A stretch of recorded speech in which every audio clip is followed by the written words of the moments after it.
حضرت علی المرتضیٰ رضی اللہ عنہ ایک مرتبہ بازار تشریف لے گئے۔ آپ رضی اللہ عنہ نے ایک لونڈی کو دیکھا جو کہ کھجور والے کی دکان پر کھڑی رو رہی تھی۔ آپ رضی اللہ عنہ نے اس لونڈی سے رونے کی وجہ دریافت کی تو اس نے کہا، میں نے اس دکاندار سے 1 درہم کے عوض یہ کھجوریں لی، لیکن میرے آقا نے ان کھجوروں کو واپس کر دیا۔ اب یہ دکاندار کھجوروں کو واپس نہیں لے رہا۔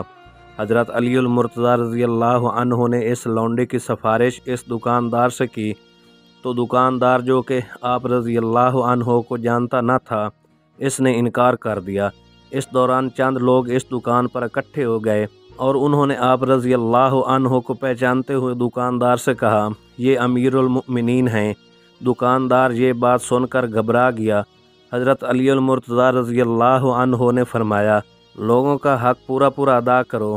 دکاندار نے اس عورت سے کھجوریں لے کر اسے 1 درہم واپس کر دیا اور حضرت علی المرتضیٰ رضی اللہ عنہ سے کہنے لگا کہ مجھ سے راضی ہو جائیں۔